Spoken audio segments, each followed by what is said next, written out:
பற்றி பாஸ் சொல்லுவாங்க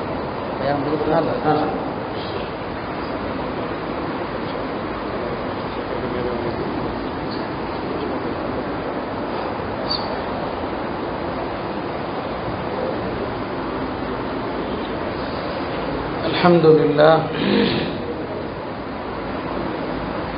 نحمده ونستعينه ونستغفره ونؤمن به ونتوكل عليه ونعوذ بالله من شرور أنفسنا ومن سيئات أعمالنا من يهد الله فلا مضل له ومن يضلل فلا هادي له أشهد أن لا إله إلا الله وحده لا شريك له وأشهد أن سيدنا ونبينا ومولانا محمدا عبده ورسوله أرسله ربه بالحق بشيرا ونذيرا وداعيا إلى الله بإذنه وسراجا منيرا صلى الله تعالى عليه وعلى آله وصحبه وبارك وسلم تسليما كثيرا أما بعد فأعوذ بالله من الشيطان الرجيم بسم الله الرحمن الرحيم وذكر فإن الذكرى تنفع المؤمنين وقال النبي صلى الله عليه وسلم وهو يوصي لابن عباس رضي الله عنه احفظ الله يحفظك احفظ الله تجده تجاهك وإذا سألت فاسأل الله وإذا استعنت فاستعن بالله إلى آخر الحديث. கண்ணியத்திற்குரிய உலமாக்களே, பெரியோர்களே, சகோதரர்களே, தாய்மார்களே, அல்லாஹுடைய பேரருளால் இந்த இஸ்வான் மதரசாவுடைய பட்டமளிப்பு நிகழ்வை ஒட்டி ஒரு சிறிய அறிவுரைக்காக இங்கே நாம் எல்லாம் கூடியிருக்கிறோம். பள்ளிவாசலில் ஒரு அறிவுரையை கேட்பதற்காக நாம் கூடியிருக்கிறோமே, இது ஒரு பெரிய மகத்தான நன்மையை கொண்டது.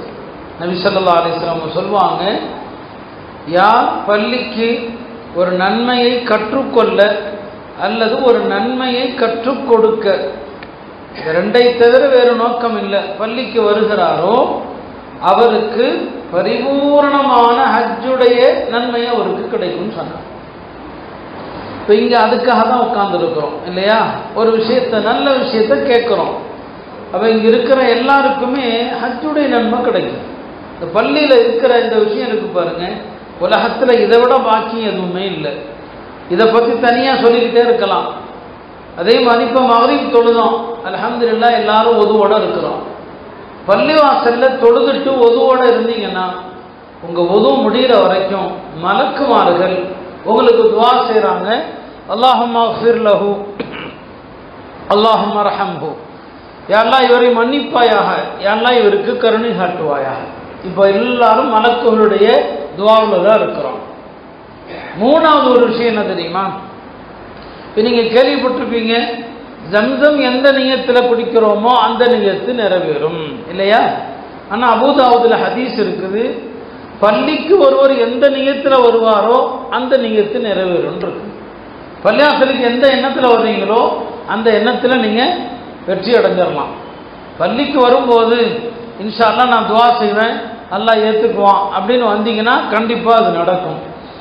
இப்படி பள்ளியில் நாம் இருக்கிறோம் இல்லையா? இது ஒரு சாதாரண விஷயம் அல்ல. எப்போதுமே நாம் அதை ஒரு பெரிய பாக்கியமாக கருதணும். அதுவும் தொழுகைக்கு பிறகு பள்ளியில் உட்கார்றது இருக்கு இல்லையா, அதைத்தான் சொல்லுவாங்க இன்திலாரு ஸலாத்தி பஅத ஸலாத். ஒரு தொழுகை முடிஞ்சது இஷா மக்ரிப், இப்போ அடுத்த தொழுகைக்காக நாம காத்திருக்கிறோம். இதான் ஒரு தொழுகையை தொழுது விட்டு அடுத்த தொழுகைக்காக காத்திருப்பது. இதற்கு எவ்வளோ பெரிய நன்மை இருக்குது. அல்லாஹ் இதை கொண்டு பாவங்களை அழிக்கிறான், இதை கொண்டு அல்லாஹ் தரஜாத்துகளை படித்தரங்களை அல்லாஹ் உயர்த்துகிறான். இது எல்லாமே நாம் தொழுதுட்டு பள்ளியில் உட்கார்ந்துருக்கிறோம் பாருங்க, இஷா வரைக்கும் உட்கார்ந்தா இந்த சிறப்பு எல்லாம் கிடைச்சிரும். அந்த வகையில் இது ஒரு புனிதமான ஒரு அருள் நிறைந்த மஜ்லிஸ் என்பதில் சந்தேகம் இல்லை. அல்லாஹ் நம்ம எல்லாம் நிறைவான நன்மையை பெற்று கலைந்து செல்லக்கூடியவர்களாக அல்லாஹ் ஆக்கியர்கள் புரிவானாக.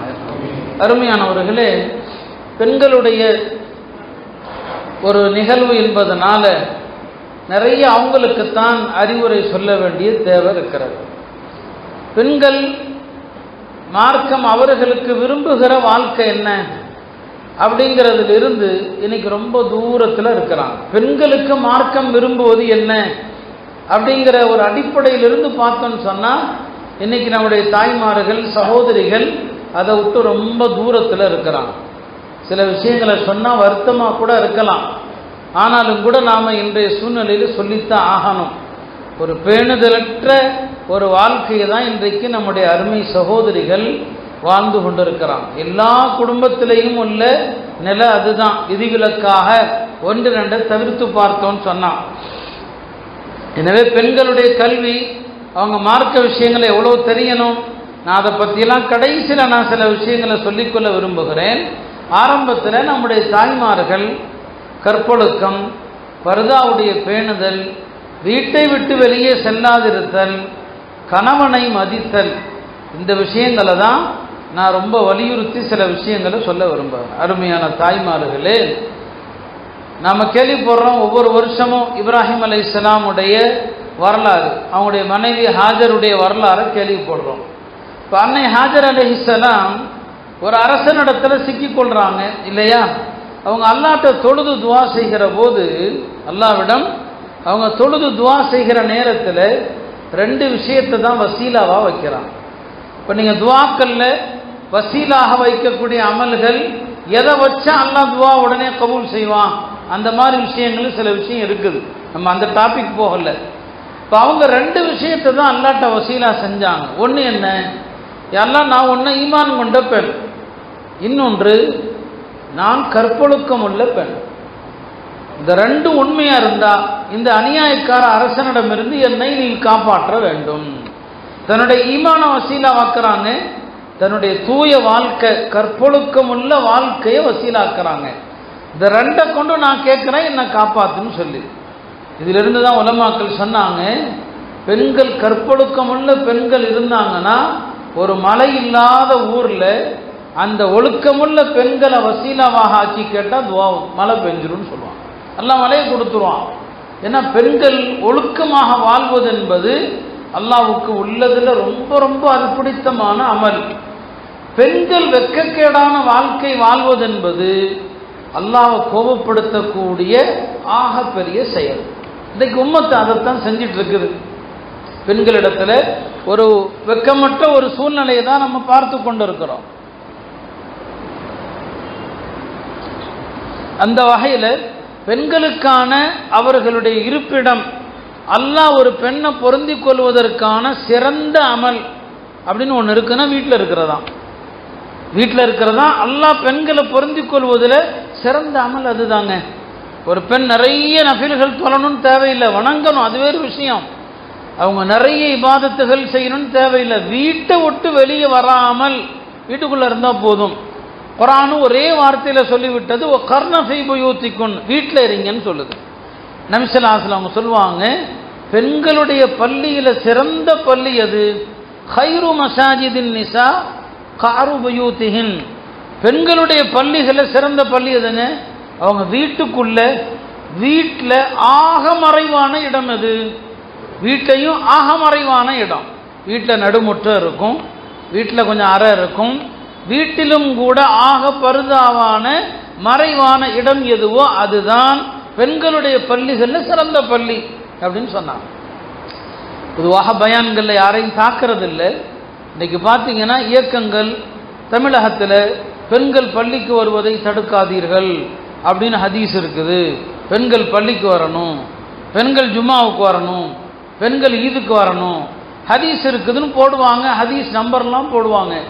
ஆனால் பெண்கள் பள்ளிக்கு வருவதற்கு பெருமானார் என்னென்ன நிபந்தனைகள் சொன்னாங்களோ அதை போடவே மாட்டான், அதை போட மாட்டான். பெண்கள் பள்ளிக்கு வரும்போது நறுமணம் பூசிட்டு வரக்கூடாதுன்னு இருக்குது, அலங்கரித்து கொண்டு வரக்கூடாதுன்னு இருக்குது. ஒரு பெண்மணி அலங்கரித்து கொண்டு நறுமணம் பூசிக்கொண்டு பள்ளிக்கு வந்து தொழுதால் அவள் திரும்ப வீட்டில் போய் கடமையான குளிப்பு குளிக்கிற மாதிரி குளிச்சுட்டு தொழுதாதான் அவள் தொழுகை எல்லாம் ஏற்றுக்குவான். எந்த இயக்கவாதியாவது இந்த ஹதீஸை சொல்லுவானா பாருங்க. இன்னைக்கு எந்த பெண்ணாவது பள்ளிவாசலுக்கு அலங்கரிக்காமல் வருவாளான்னு சொல்லுங்க. அப்படி யாரையாவது கட்டுப்படுத்த முடியுமான்னு கேளுங்க. அப்போ ஹதீஸுடைய ஒரு பக்கத்தை எடுத்துக்கிட்டு என்ன செய்யறதுன்னு சொன்னா மற்ற எல்லாத்தையும் மறைச்சிடுறது கிடையவே கிடையாது. பெருமானார் ஸல்லல்லாஹு அலைஹி வஸல்லம் பெண்களுக்கு சிறந்த இடம் வீடு தாங்க. அந்த வீட்லையும் கூட நீங்க பார்த்தீங்கன்னு சொன்னா வீட்டினுடைய பல பகுதிகளை சொல்லி சொல்லி இங்க தொழுவுறதை விட இங்க தொழுவுறது நல்லது, இந்த இடத்தில் தொழுவதை விட இந்த இடத்தில் தொழுவது நல்லது. இதெல்லாம் எதுக்கு சொல்றாங்கன்னா வீட்டிலும் கூட ஆகச்சிறிய அறை, வீட்டிலையும் கூட ஆகச்சிறிய அறை, எந்த வகையிலும் அந்நிய ஆண்களுடைய பார்வைப்படாத அறை, அங்க ஒரு பெண்மணி தொழுவதுதான் சிறந்தது என்று நபி ஸல்லல்லாஹு அலைஹி வஸல்லம் சொல்லுவாங்க. அருமையான தாய்மார்களே, பெண்களுக்கு சுருக்கமா ஒரு உபதேசம் சொல்லுங்க அப்படின்னு சொன்னா என்ன சொல்லலாம் தெரியுமா? வீட்டில் இருங்கம்மான்னு சொல்லணும். பெண்களுக்கு சுருக்கமான ஒரு அறிவுரை சொல்லுங்கன்னு சொன்னா என்ன சொல்லலாம்? வீட்டில் இருங்கன்னு சொல்லணும்.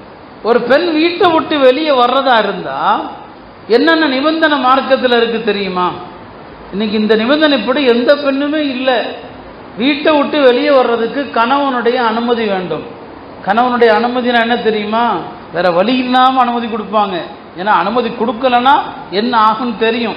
அது இல்லை அனுமதி, அது அனுமதி இல்லை, அது வலுக்கட்டாயம், வேற வழி இல்லை. கேட்டால் எந்த கணவனும் போகாதேன்னு சொல்ல முடியுமா? என்ன நடக்கும் வீட்டில்? கணவன் மனப்பூர்வமாக அனுமதி கொடுக்கணும். ரெண்டாவது என்ன தெரியுமா? அலங்கரிக்காமல் போகணும். வீட்டை விட்டு வெளியே போனால் அலங்கரிக்க கூடாது. மூணாவது ஒரு நிபந்தனை இருக்குதுங்க, ஆண்கள் இல்லாத, ஆண்கள் நடக்காத பாதையில் போகணும். பெண்கள் மட்டும் நடக்கிற பாதை இருக்க முடியுமா நம்ம ஊரில்? நாம் என்ன இஸ்லாமிய நாட்டில் இருக்கிறோமா? அப்படி இருந்துச்சு மதீனால. பெண்களுக்கு தனி பாதை, ஆண்களுக்கு தனி பாதை. ஆண்கள் நடக்காத பாதையில் போகணுமா. நாலாவது என்ன தெரியுமா? பேசாமல் போகணுமா. இப்போ எல்லா பெண்களும் ஃபோன் பேசிக்கிட்டே போகிறாங்க. எவ்வளோ பெரிய வெட்கக்கேடு தெரியுமா இது? எவ்வளோ பெரிய தவறு செய்கிறோம், அதை பெண்கள் உணர்றதில்லை. நீங்கள் ஒரு வேளை தேவைக்கு கடைக்கு வர்றீங்க, ஆண்கள் ஊரில் இல்லை, ஏதாவது ஃபோன் வந்தால் கூட நீங்கள் வீதியில் பேசுறது ஜாயிஸ் இல்லை. நீங்கள் வீட்டில் போய் தான் பேசணும். வீதியில் பேசுவதற்கு அனுமதி இல்லை. சரி, அடுத்த நிபந்தனை என்ன தெரியுமா? பெண்கள் வீட்டை விட்டு வெளியே போனால் பாதையின் நடுவில் செல்லக்கூடாது, ஓரத்தில் தான் போகணும். நபி ஸல்லல்லாஹு அலைஹி வஸல்லம் தெளிவாக சொன்னாங்க, லைஸலின் நிசாஇ வஸத்து தரீர், பெண்களுக்கு பாதையின் நடுவில் செல்ல அனுமதி இல்லைன்னு சொன்னாங்க. இந்த விஷயங்கள் எல்லாவற்றையும் பேணி பெண்கள் வீட்டை விட்டு வெளியே போக முடியுமா? ஒரு முறை ஹஜ்ரத் அலி ரலியல்லாஹு அன்ஹு அவர்கள் தன்னுடைய தோழர்களுக்கு முன்னால ரொம்ப கோபமாக வந்தாங்க. இந்த காலத்தை பார்த்தா என்ன நினைப்பாங்களோ தெரியல. ஹஜ்ரத் அலி ரலியல்லாஹு ரொம்ப கோபமாக வந்தாங்க. வந்து கேட்டாங்க, எனக்கு ஒரு தகவல் கிடைச்சது. அந்த தகவல் என்னன்னு சொன்னால், உங்களுடைய பெண்கள் எல்லாம் ஆண்கள் வருகிற சந்தைகளுக்கு செல்கிறார்களாமே, உங்களுக்கெல்லாம் வெக்கமா இல்லையான்னு கேட்டாங்க. அலா தஸ்தஹியூன், உங்களுக்கெல்லாம் வெக்கம் இல்லையா? உங்களுடைய பெண்கள் ஆண்கள் வருகிற சந்தைகளுக்கு வருகிறார்களாமே, உங்களுக்கு வெக்கம் இல்லையா என்று கேட்டாங்கன்னு வருது இல்லையா? இப்போ நம்ம சமூகத்தினுடைய இன்றைய நிலையை பார்த்தா ஹஜ்ரத் சையதுனா அலி ரலியல்லாஹு அன்ஹு அவர்கள் எவ்வளவு கடுமையான வார்த்தையை சொல்லியிருப்பாங்க. அருமையானவர்களே, இன்றைக்கு இதையெல்லாம் பேசினா பிற்போக்குத்தனம் என்று கருதுகிற நிலை இருக்குது. ஆனால் யார் எப்படி எடுத்தாலும் சரி, ஷரியத்தை பின்பற்றக்கூடிய மக்கள் குறைவாகத்தான் இருப்பாங்க. அந்த குறைவான மக்களுக்கு உபதேசம் பலனளிக்கும். அவர்களுக்கு தான் யார் எடுத்து நடப்பாங்களோ அவங்களுக்கு சொல்கிறோம். நபி ஸல்லல்லாஹு அலைஹி வஸல்லம் அப்படி தான் சொன்னாங்க, பத அல் இஸ்லாமு கரீபன் வ சயஊது கரீபா ஃபதூபா லில் குரபா. இந்த மார்க்கம் ஆரம்பத்தில் பல்லாயிரக்கணக்கான மக்களாக இஸ்லாத்தில் இருந்தாங்க, கொஞ்சம் பேர் தான் தீனை பின்பற்றினாங்க. ஒரு காலம் வரும், எண்ணிக்கையில் நிறைய இருப்பாங்க, ஆனால் மார்க்கத்தை கடைபிடிக்கிற மக்கள் கொஞ்சமாக தான் இருப்பாங்க. அந்த கொஞ்சம் பேருக்கு வாழ்த்துகள் உண்டாகட்டும். நான் தாய்மாரை சொல்லிக்கொள்றேன், ரசூல் ஸல்லல்லாஹு அலைஹி வஸல்லம் உங்களுடைய அந்த கொஞ்சம் பேருக்கு வாழ்த்துக்கள்னு சொன்னாங்களே, அந்த கொஞ்சம் பேரில் நீங்களும் ஒருவராக இருக்க முயற்சி செய்யுங்க. அதனால் அருமையான தாய்மார்களே, ஒரு பேணுதலற்ற வாழ்க்கை சமூகத்தில் ரொம்ப அதிகமாகி போச்சு. சர்வ சாதாரணமாக நாம் என்ன செய்கிறோம்னு சொன்னால், என்னங்க ஹயாவுடைய பர்தாவுடைய விஷயம், அந்நிய ஆண்கள்கிட்ட பேசுகிற விஷயம் ரொம்ப சகஜமாக ஆகிப்போச்சு. முஆது பின் ஜபல் ரலியல்லாஹு அன்ஹு அவர்கள் தன் மனைவியோடு ஆப்பிள் சாப்பிட்டுட்டு இருக்கிறாங்க. அந்த இடத்துல அவங்க வீட்டில் உள்ள அடிமை வர்றாங்க. வீட்டில் அடிமைகள் வந்து போனால் அந்த அடிமைகள்கிட்ட வீட்டு எஜமானி அம்மா சகஜமாக பேசுவாங்க. மார்க்கத்திலே அனுமதி இருக்குதான். ஆனால் சில சஹாபாக்கள் எல்லாத்துலேயும் கடுமையாக இருப்பாங்க. முஆது இப்னு ஜபலுடைய மனைவி அந்த அடிமையை கூப்பிட்டு இந்த அப்படின்னு ஒரு ஆப்பிள் தான் கொடுத்தாங்க. முஆது இப்னு ஜபல் மனைவி அடிச்சாங்க. ஏன் நீ நான் இருக்கிற நேரத்தில் நீ எதுக்கு அவனை கூப்பிட்டு கொடுக்குறேன்னு சொல்லி. இன்னைக்கு வீட்டு வேலைகளிலிருந்து எல்லா விஷயத்திலையும் ஆண்கள் அமைதியாக உட்கார்ந்துருப்பாங்க, பெண்கள் தான் அந்நிய ஆண்கள்கிட்ட பேசுகிறாங்க. நாம் அப்படி என்ன செஞ்சிட்டோம், பழக்கிட்டோம். அதெல்லாம் தவறு இல்லை, அதெல்லாம் ஒரு நிர்பந்தத்தில் அந்நிய ஆண்கள்கிட்ட பேசலாம். அந்த காலத்தில் கணவன் வீட்டில் இல்லை, ஆண்கள் வீட்டில் இல்லை, பெண்கள் தனியாக இருக்கிறாங்க. யாராவது கதவை தட்டுறாங்கன்னு வைங்க, வீட்டில் உள்ள பெண்ணுக்கு தெரிகிறது வெளியில் கதவை தட்டுறது யாரோ அந்நிய ஆண் அப்படின்னு தெரிஞ்சிருச்சுன்னா அந்த அம்மா வீட்டுக்குள்ள இருந்து பதில் சொல்லும்போது தன்னுடைய வாயை இப்படி பொத்திக் கொள்ளுமா. இப்படி பொத்திக்கிட்டா எப்படிங்க பேச முடியும்? அல்லாஹ் குர்ஆன்ல லா தஹ்லஅன பில் கவுல், அந்நிய ஆண்கள்கிட்ட பேச வேண்டிய ஒரு சூழல் வந்தா நலிந்து குலைந்து பேசக்கூடாது. அப்படி பேசுனீங்கன்னா தவறான எண்ணம் உள்ள ஆணுடைய உள்ளத்தில் கெட்ட எண்ணம் வந்துடும். அதனால எப்படி பேசணும் அந்நிய ஆண்கள்கிட்ட அதையெல்லாம் உலமாக்கள் சொல்றாங்க. அந்த காலத்து பெண்கள் இந்த ஆயத்தின்படி செயல்படணும். வீட்டில் ஆண்கள் இல்லை, வெளியில் ஒரு ஆண் தனியாக அனுமதி கேட்குறான், தன்னுடைய குரல் கூட அவனை எந்த குழப்பத்திலும் ஆழ்த்தி விடக்கூடாது என்பதற்காக தன்னுடைய குரலை கொஞ்சம் கடுமையாக்குறதுக்கு, குரலுடைய இனிமையை மறைக்கிறதுக்கு அந்த பெண்கள் கையால் வாயை மூடிக்கொண்டு தான் பதில் சொல்லுவாங்க. ஒரு சில வார்த்தைகள் தான், வீட்டில் யாரும் இல்லை, நீங்கள் சந்திக்க வந்தவங்க இல்லை, அவ்வளோதான். ஏதாவது ஒரு வார்த்தை, அந்த ஒரு வார்த்தை இப்படி பேசுவாங்கன்னு வந்திருக்கு. அக்காலத்து பெண்களோடு நமது இக்கால பெண்மணிகள் தாய்மார்கள் எந்த அளவுக்கு சர்வ சாதாரணமாக நம்ம அந்நிய ஆண்கள்கிட்ட பேசுகிறோம் யோசிச்சு பாருங்க. நம்ம எல்லாம் தெரிந்த ஒரு ஹதீஸு தான் இல்லையா? ஹஜ்ரத் அலி ரலியல்லாஹு அவர்கள் தன் மனைவி ஃபாத்திமாவிடத்தில் கேட்பாங்க, சிறந்த பெண்கள் யாரு? அன்னை ஃபாத்திமா ரலியல்லாஹு அன்ஹா சொன்னாங்க, லா யரைன ரிஜால் வலா யரவுனஹுன்ன, அந்நிய பெண்களை அந்நிய ஆண்களை தானும் பார்க்காத பெண், பிற ஆண்கள் பார்க்கும்படி வெளியே வராத பெண். தானும் அந்நிய ஆண்களை பார்க்க மாட்டாங்க, அதே மாதிரி பிற ஆண்கள் பார்க்குற மாதிரி வெளியே வரமாட்டாங்க. இவங்க தான் சிறந்த பெண்மணி என்று ஹஜ்ரத் ஃபாத்திமா ரலியல்லாஹு அன்ஹா சொன்னாங்க. அப்படியானா பெண்கள் ஆண்களை என்ன செய்யக்கூடாது, பார்க்கக்கூடாது இல்லையா? பயான்கள் கேட்குறோன்னு சொன்னால் பொதுவாக நமக்கு இந்த வீடியோ ஃபோட்டோ இதில் எல்லாம் உடன்பாடு இல்லை. இந்த காலத்தில் நிர்பந்தம்னு சொல்லி எடுக்கிறாங்க. தனிப்பட்ட முறையில் அதில் எனக்கு உடன்பாடு கிடையாது இல்லைங்களா? ஒருத்தருடைய ஃபோட்டோவை பார்த்து பயான் கேட்கணும்னு தேவையில்லை, வீடியோவை பார்த்து பயான் கேட்கணும்னு தேவையில்லை. அறிவுரைகளை எப்படி கேட்டாலும் அப்போ நிறைய வருதுன்னு சொன்னால் அந்த பயான்களில் வரக்கூடிய ஆண்களை கூட பெண்கள் பார்க்கக்கூடாது. பெண்கள் என்னங்க பார்க்க அனுமதி இல்லை. அவங்க யாராக இருக்கட்டும், எவ்வளோ பெரிய ஷேக்காக இருக்கட்டும், பார்க்கறதுக்கு அனுமதி இருக்குதா? இல்லை. பெருமானார் ஸல்லல்லாஹு அலைஹி வஸல்லம் அவர்களை விட உலகத்தில் பெரிய ஷேக் யாருமே இல்லை. நபி ஸல்லல்லாஹு அலைஹி வஸல்லம் அவர்கள் எந்த பெண்ணையும் மஸ்ஸத் யது யதம்ரஅத்தின் கத்து, ஹஜ்ரத் ஆயிஷா ரலியல்லாஹு அன்ஹா சொல்லுவாங்க, பெருமானார் ஸல்லல்லாஹு அலைஹி வஸல்லம் உடைய கரம் எந்த அந்நிய பெண்ணின் கரத்தையும் தொட்டதில்லை. பெண்களும் பையத்து செய்ய வருவாங்க, நபி ஸல்லல்லாஹு அலைஹி வஸல்லம் அவங்கள்ட்ட வருவாங்க. ஆண்களிடத்துல நபி ஸல்லல்லாஹு அலைஹி வஸல்லம் அவங்க பையத்து செய்கிற போது கை கொடுப்பாங்க, முசாஃபஹா செய்வாங்க. பெண்களும் ஆசைப்பட்டாங்க, யா ரசூலல்லாஹ் எங்கள்கிட்டையும் முசாஃபஹா செய்யுங்களேன்னு சொல்லி நபி ஸல்லல்லாஹு அலைஹி வஸல்லம் சொன்னாங்க, இல்லை நான் உங்களுக்கு வார்த்தையாக சொல்லிக் கொடுக்குறேன் இல்லையா, அது போதும், அவ்வளோதான். கை கொடுக்க மாட்டாங்க நபி ஸல்லல்லாஹு அலைஹி வஸல்லம் அவங்க. அல்லாஹ்வுடைய தூதருக்கு மேலே யாருமே கிடையாது. அருமையானவர்களே, பெருமானார் ஸல்லல்லாஹு அலைஹி வஸல்லம் அவங்களுக்கு இந்த உம்மத்தில் உள்ள எல்லா பெண்களும் அவங்க நிக்கா செஞ்சாங்க இல்லையா, அவங்கள தவிர எல்லா பெண்களுமே பெருமானார் ஸல்லல்லாஹு அலைஹி வஸல்லம் அவங்களுக்கு மகள்களை போல தான், மஹரமை போல தான். நபி ஸல்லல்லாஹு அலைஹி வஸல்லம் அவங்க எந்த பெண்ணிடத்திலும் அவங்க தனியாக இருக்கணும்னு நினச்சா இருக்கலாம், பேசணும்னு நினச்சா பேசலாம், அவங்களுக்கு அனுமதி இருக்குது. ஆனால் ரசூல் ஸல்லல்லாஹு அலைஹி வஸல்லம் அவங்க இந்த உம்மத்துக்கு கற்றுக் கொடுக்கணும் அப்படிங்கிறதுக்காக பெரும்பாலும் அப்படி நடக்க மாட்டாங்க. சில பெண்களிடத்தில் சகஜமாக பேசுவாங்க, ஆனால் எல்லா பெண்களிடத்திலும் அப்படி பேச மாட்டாங்க. பெருமானாருக்கு ஸல்லல்லாஹு அலைஹி வஸல்லம் காலத்து பெண்மணிகள் எப்படி இருந்தாங்க?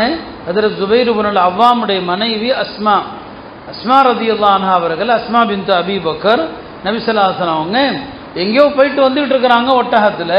அஸ்மா ரலியல்லாஹு அன்ஹா வீட்டில் செய்யக்கூடிய சில வேலைகளுக்காக வெளியிலிருந்து பேரித்தம்பள கொட்டைகள் வேறு பல பொருள்களை சுமக்க முடியாமல் சுமந்து கொண்டு வர்றாங்க. நபி ஸல்லல்லாஹு அலைஹி வஸல்லம் அவர்கள் அஸ்மாட்ட சொல்கிறாங்க, ஒட்டகத்தில் ஏறி என் பின்னால் உட்காருன்னு சொல்கிறாங்க. பெருமானாருக்கு பின்னால் அமரலாம், மார்க்கத்தடி அவங்களுக்கு தனி சட்டம் இருக்குது. அஸ்மா ரலியல்லாஹு அன்ஹா சொன்னாங்க, யா ரசூலல்லாஹ், நீங்கள் அழைக்கிறீங்க, நான் உட்கார்றதுல ஒன்றும் இல்லை, ஆனால் என் கணவர் ஜுபைர் அவருடைய ரோஷம் என்னன்னு உங்களுக்கு தெரியும். பெருமானார் சொன்னாங்க, ஆமாம், வேண்டாம் வேண்டாம், உட்கார வேண்டாம், உன் கணவர் ரோஷக்காரர்னு சொல்லி. அந்த காலத்தில் அப்படி இருந்தாங்க பெண்களும், அந்த காலத்தினுடைய ஆண்களும் தங்களுடைய பெண்கள் விஷயத்தில் அவ்வளவு கவனமாக இருந்தாங்க. அருமையானவர்களே, நம்முடைய பெண்களை மற்ற எந்த விஷயத்தில் நாம் கண்டிக்கிறோமோ இல்லையோ, ஆனால் அதே நேரத்தில் வெக்கம் சம்பந்தப்பட்ட விஷயத்தில், பர்தா சம்பந்தப்பட்ட விஷயத்தில் நாம் பெண்களை கட்டுப்படுத்தணும். கொஞ்சம் என்னங்க அவங்கள கண்டித்து வைக்கணும். இக்காலத்து பெண்கள் அதில் ரொம்ப அலட்சியமாக இருக்கிறாங்க. பெண்கள் சலாம் சொன்னால் ஆண்கள் சொல்லலாமா, பதில் சொல்லலாமா? கிதாபுகளில் மக்ரூஹுன்னு இருக்குது. சில மதுஹபில் மக்ரூ தஹரீம்னு எழுதுகிறாங்க. ஒரு இளம்பெண் சலாம் சொல்லி அதற்கு ஒரு ஆண் பதில் சொல்லக்கூடாது, அது மக்ரூ தஹரீம் என்று இமாம் அஹ்மது பின் ஹம்பல் ரஹ்மத்துல்லாஹி அலைஹி ஒரு மஜ்லிஸில் உட்கார்ந்துருக்கிறாங்க.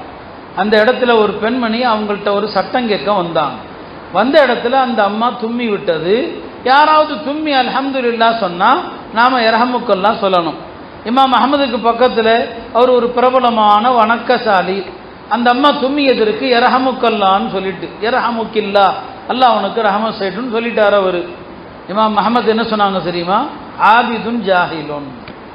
இந்த ஆள் வணக்கசாலியாக இருக்கிறான், சட்டம் தெரியாத வணக்கசாலியாக இருக்கிறான். ஆபிதுன் ஜாஹிலுன், ஒரு முட்டாள் வணக்கசாலின்னு நாங்கள்.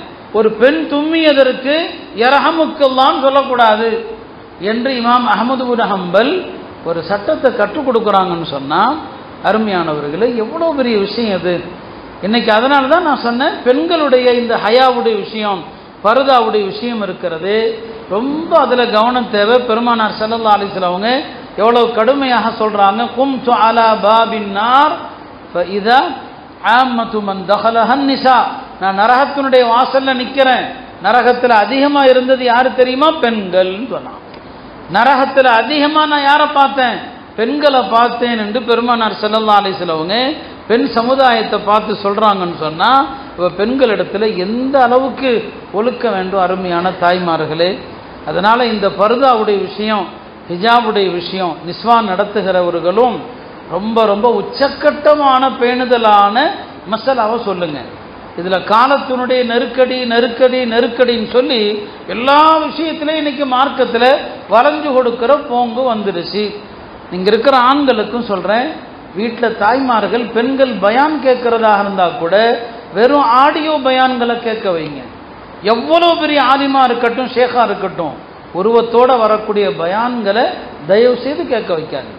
அதுவும் அனுமதி இல்லை. பெருமானார் ஸல்லல்லாஹு அலைஹி வஸல்லம் அவங்க தன்னுடைய 2 மனைவியரோடு இருக்கிறாங்க. ஹஜ்ரத் உம்மு சலமா ரலியல்லாஹு அன்ஹா, மைமூனா ரலியல்லாஹு அன்ஹா 2 பேரோடு இருக்கிறாங்க. அங்கே யார் வர்றாங்க? பார்வை தெரியாத சஹாபி அப்துல்லாஹ் இப்னு உம்மி மக்தூம் வர்றாங்க. நபி ஸல்லல்லாஹு அலைஹி வஸல்லம் என்ன சொன்னாங்க? 2 பேரையும் ஓடி போய்க்குங்க, போங்க, போய் பின்னால் பர்தா பின்னால் போயிருங்கன்னாங்க. இப்போ அந்த 2 மனைவியரும் சொன்னாங்க, யா ரசூலல்லாஹ், அவர் பார்வை தெரியாதவராச்சு, அவர் எங்களை பார்க்க போகிறது இல்லையேன்னு சொல்லி சொன்னாங்க. அவருக்கு பார்வை தெரியாது, எங்களை பார்க்க போகிறதில்லை. நபி ஸல்லல்லாஹு அலைஹி வஸல்லம் கேட்டாங்க, அஃப அம்யாவானி அன்துமா, நீங்கள் 2 பேரும் பார்வை தெரியாத குருடர்களான்னு கேட்டாங்க. உங்களுக்கு பார்வை இருக்குதில்ல, நீங்கள் அவரை பார்க்கத்தானே போகிறீங்க என்று கேட்குறாங்க. இத்தனைக்கும் ரசூல் ஸல்லல்லாஹு அலைஹி வஸல்லம் மனைவிமார்கள் கெட்ட எண்ணத்தில் பார்க்க போகிறாங்களா? நிச்சயமாக இல்லை. அப்போ அங்கே சட்டத்தை சொல்லி கொடுக்குறாங்க, பேணுதல் அதுதான்.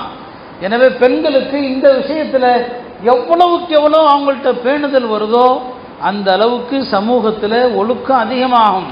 பெண்களுடைய பேணுதலை வைத்து தான் சமுதாயத்தினுடைய எதிர்காலம் இருக்குது, நம்முடைய பிள்ளைகளுடைய எதிர்காலம் இருக்குது. ஆக இன்றைக்கு சமூகத்தில் எல்லா வகையிலும் ஒரு கெட்ட விஷயத்தை நாம் என்ன செய்கிறோம், பார்க்குறோம். வெட்கக்கேடான ஒரு விஷயம் அதுதான் இன்னைக்கு சமூகத்தில் எல்லா இடங்களிலும் பரவி கொண்டிருக்கிற மானக்கேடான விஷயங்கள் ரொம்ப அதிகமாயிடுச்சு. தவறான விஷயங்கள், அதை வெளிப்படையா என்னால் சொல்ல முடியல. நபி ஸல்லல்லாஹு அலைஹி வஸல்லம் சொன்னாங்க, இஷ்தத்த கலபுல்லாஹி அலஸ்ஸுனாதி, தவறான உறவில் ஈடுபடக்கூடியவர்கள் ஆண்களோ பெண்களோ, இவர்கள் மீது அல்லாஹுடைய கோபம் மிக கடுமையாகிவிட்டதுன்னு சொன்னாங்க. ஒரு முறை நபி ஸல்லல்லாஹு அலைஹி வஸல்லம் சொன்னாங்க, அல்லாஹ் ரொம்ப ரோஷப்படுவது எங்க தெரியுமா? அல்லாஹ்வுக்கு ரோஷம் ரொம்ப பொங்கி வருவது எங்க தெரியுமா? அவனுடைய அடியார்களில் ஆண்களோ பெண்களோ ஒரு தப்பான உறவில் ஈடுபடும் போது தான் அல்லாஹ் ரொம்ப ரொம்ப கோபம் அடைகிறான்னு சொன்னான். ரொம்ப அல்லாஹ்வுடைய கோபத்தை, அவனுடைய ரோஷத்தை தூண்டுகிற ஒரு செயல்னா அதுதான். அதனால இந்த விஷயத்தில் ஆண்கள் பெண்கள் எல்லாருமே உச்சக்கட்ட பேணுதலை கடைபிடிக்கணும். பெண்கள் ஆண்களுக்கு ஒப்பான எந்த காரியத்தையும் செய்யக்கூடாது. ரசூல் ஸல்லல்லாஹு அலைஹி வஸல்லம் சபிச்சாங்க, ஆண்களைப் போல நடக்கிற பெண்களையும் பெண்களைப் போல் நடக்கிற ஆண்களையும். என்னங்க அர்த்தம்?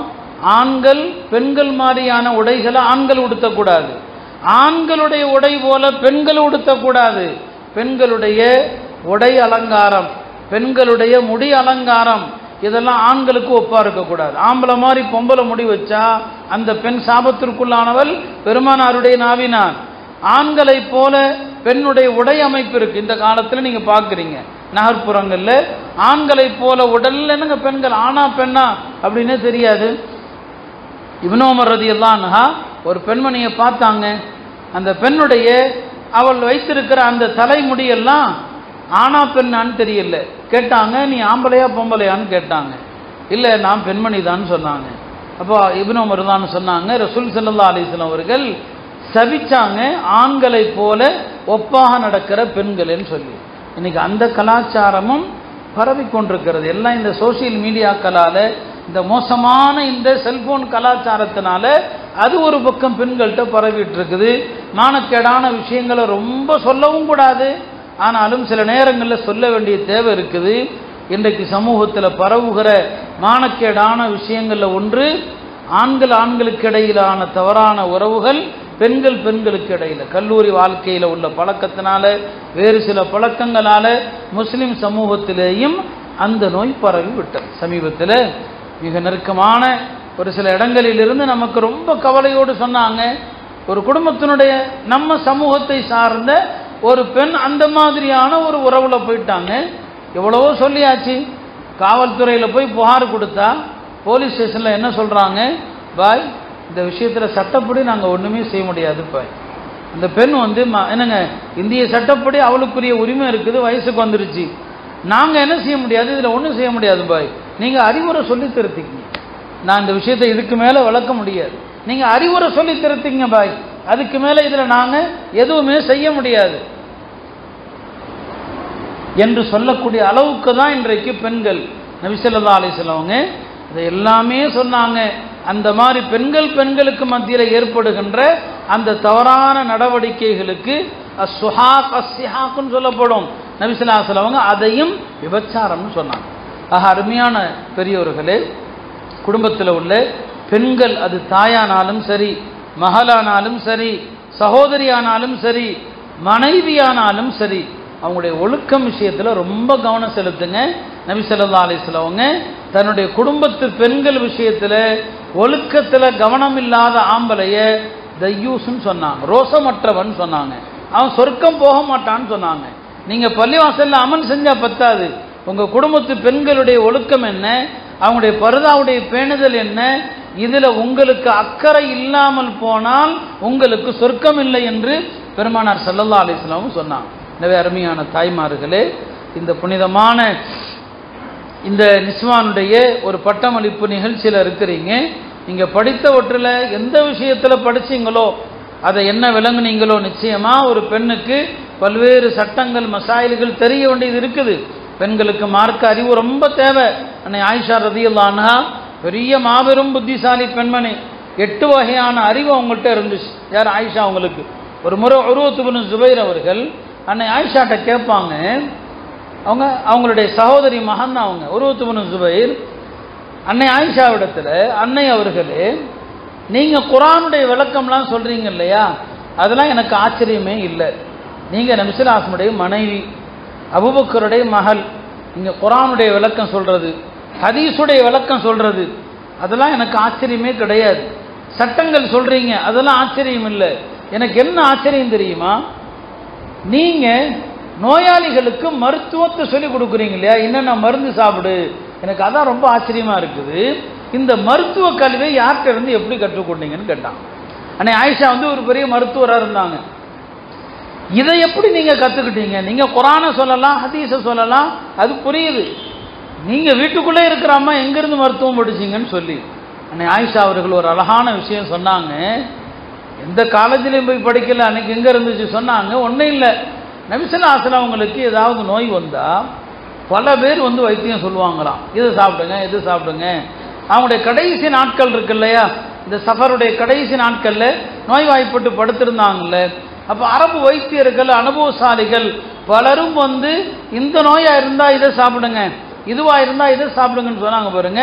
அவங்க சொன்னதை பூரா நான் குறித்து வச்சுக்கிட்டேன். அந்த நோய்கள் யாராவது வந்தா நான் அந்த மருந்தை சொல்லி கொடுத்துருவேன்னு சொன்னாங்க. அதனால பெண்கள் வந்து நிறைய விஷயங்களை தெரியணும், அது ஒன்றும் தவறல்ல. ஆனால் அதெல்லாம் விட பெண்களுக்கு இந்த அறிவுகள், இந்த விளக்கங்கள் இதெல்லாம் தெரியாவிட்டாலும் கூட பெண்களுக்கான முதல் அடிப்படை நான் சொன்னது போல வெட்க உணர்வும் கற்பொழுக்கமும் பருதாவும் தான். எனவே தேவையில்லாமல் வெளியே போகாதீங்க. ரெண்டாவதாக நான் இந்த பெண்களுக்கு அறிவுறுத்த விரும்புவது என்ன, கணவனுடைய ஹக்கு விஷயத்தில், கணவனுடைய கடமைகள் விஷயத்தில் நிறைய பெண்கள் தற்காலத்தில் கவனம் தவறி நிறைய அலட்சியமாக இருக்கிறாங்க. இந்த விஷயத்தில் ரொம்ப ரொம்ப ரொம்ப எச்சரிக்கை தேவை.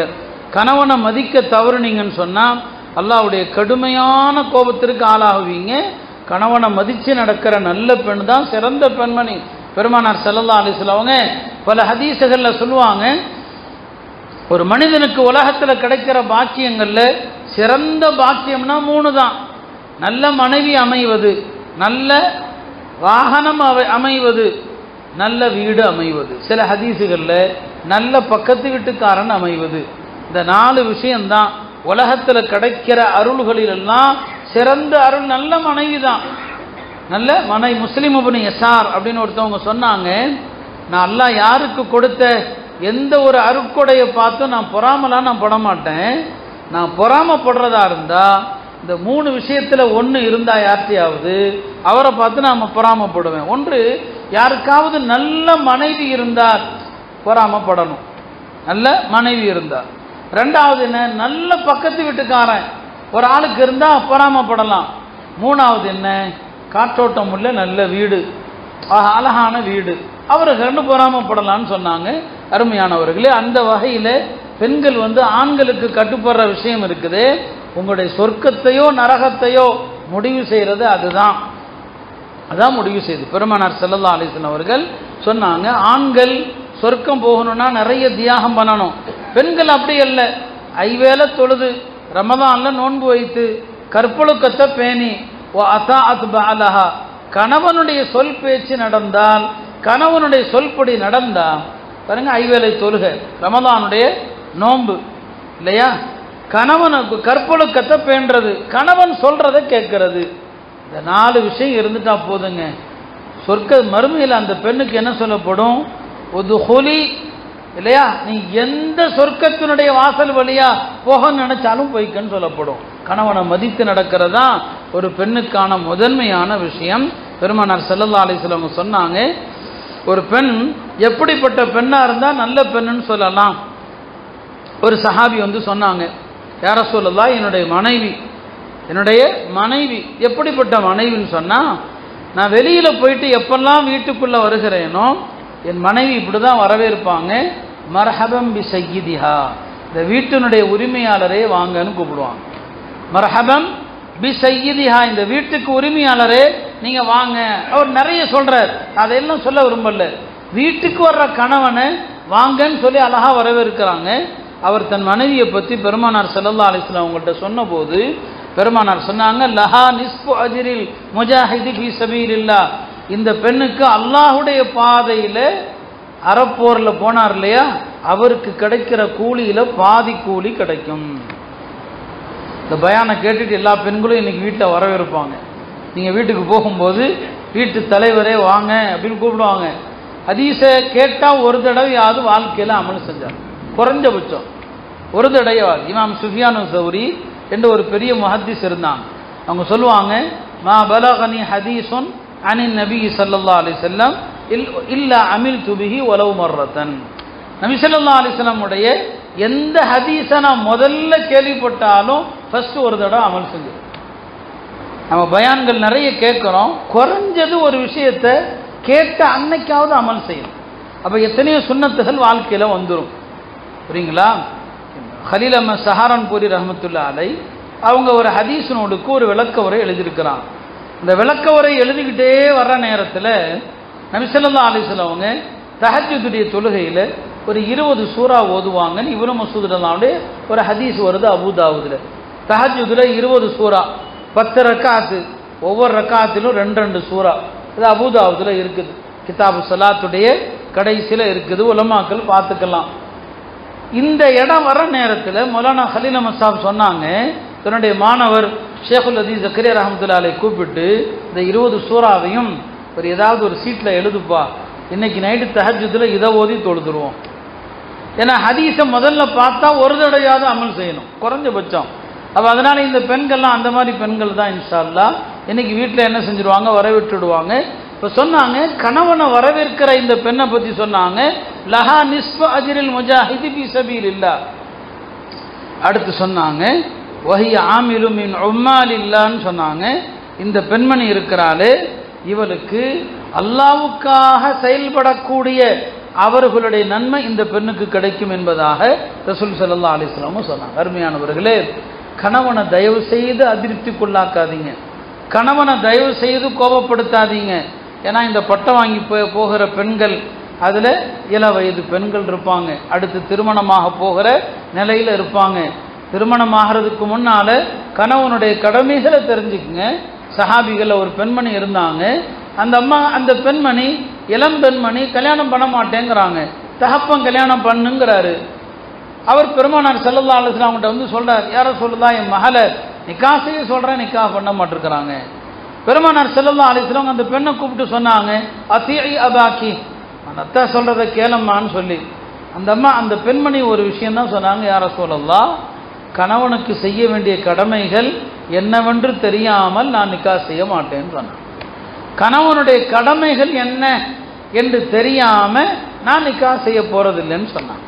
அதனால நீங்க முதல்ல நிக்காஹுக்கு முன்னால அதை தெரிந்து கொள்ளுங்க. சொன்னாங்க, ஹைரு நிசாஇல் ஜன்னா, சொர்க்கத்து பெண்களில் ஒரு நீண்ட ஹதீஸ், சொர்க்கத்து ஆண்களில் சிறந்தவர்கள் யார், சொர்க்கத்து பெண்களில் சிறந்தவர்கள் யார் என்று சொல்லும்போது சொன்னாங்க, ஹைரு நிசாஇல் ஜன்னா, சொர்க்கத்து பெண்களில் சிறந்த பெண் அல் வதூத், கணவனை நேசிக்கிற பெண், அல் வலூத், குழந்தைகள் பெற்றெடுத்த நிறைய குழந்தைகள் பெற்றெடுத்த பெண் சொன்னாங்க. அடுத்து, ஒருவேளை கணவனை கோபப்படுத்தி விட்டால் அல்லது கணவனோடு ஏதாவது மனக்கசப்பு ஏற்பட்டு விட்டால் அந்த பெண்மணி சொல்லுவாங்க, எதி பி எதிக், என்னுடைய கையை நான் உங்களுடைய கையோடு இணைச்சிட்டேன், நீங்க சொல்றதுதான் எனக்கு எல்லாமே, லா அதுக்கு உம்லன் ஹத்தா தர்லா, நீங்க பொருந்தி கொள்ளாம நான் தூங்க போறதில்லைன்னு சொல்லணும். நீங்க பொருந்தாம நான் தூங்கவே மாட்டேன்னு சொல்லக்கூடிய பெண் இருக்கிறாளே, இவதான் சொர்க்கத்து பெண்கள்ல சிறந்த பெண்மணி என்று பெருமானார் ஸல்லல்லாஹு அலைஹி வஸல்லம் அவர்கள் சொன்னாங்க.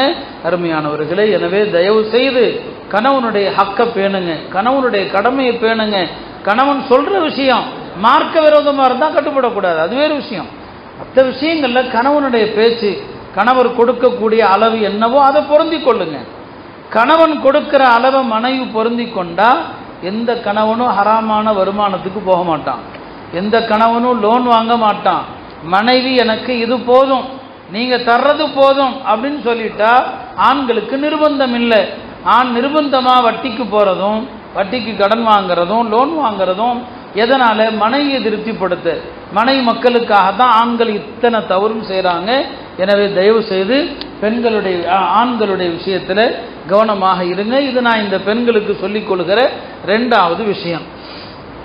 3வது விஷயம் என்ன, அல்லாஹ்வுடைய கடமைகள், வணக்க வழிபாடுகள் விஷயத்தில் கவனம் செலுத்துங்க. பெண்களுடைய நிலைப்பாடு இன்றைக்கு என்ன, ஆண்கள் பொறுத்த வரைக்கும் அல்ஹம்துலில்லாஹ் நல்ல தீனுடைய மாஹவுல் அவங்களுக்கு அமையுது, பள்ளியில் அமைகிறது, மற்ற இடங்களில் அமைகிறது.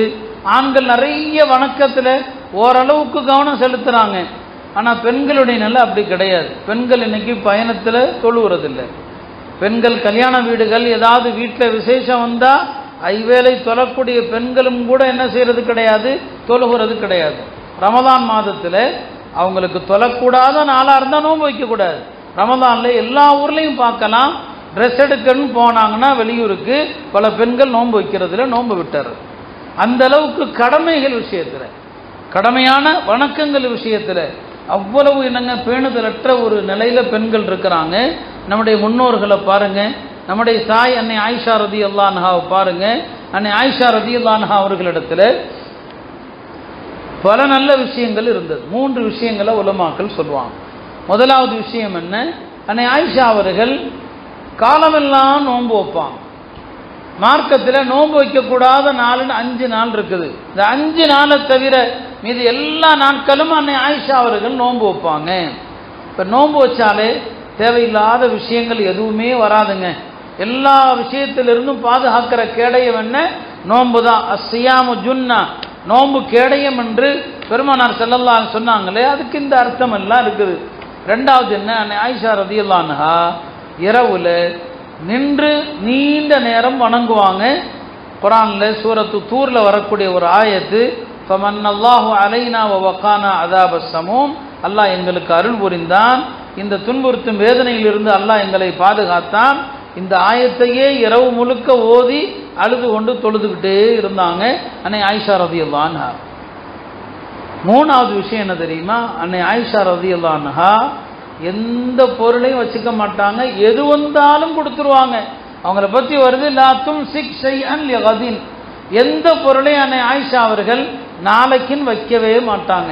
அது காசாக இருந்தாலும் சரி, உணவு பொருளாக இருந்தாலும் சரி, நாளைக்கு வச்சுக்கலாம் அப்படிங்கிறது கிடையாது. அவங்களுக்கு நிறைய அன்பளிப்புகள் வரும், எல்லாத்தையும் உடனே பிரித்து கொடுத்துருவாங்க. உணவுப் பொருள்கள் வரும், எல்லாத்தையும் எல்லாருக்கும் கொடுத்துருவாங்க.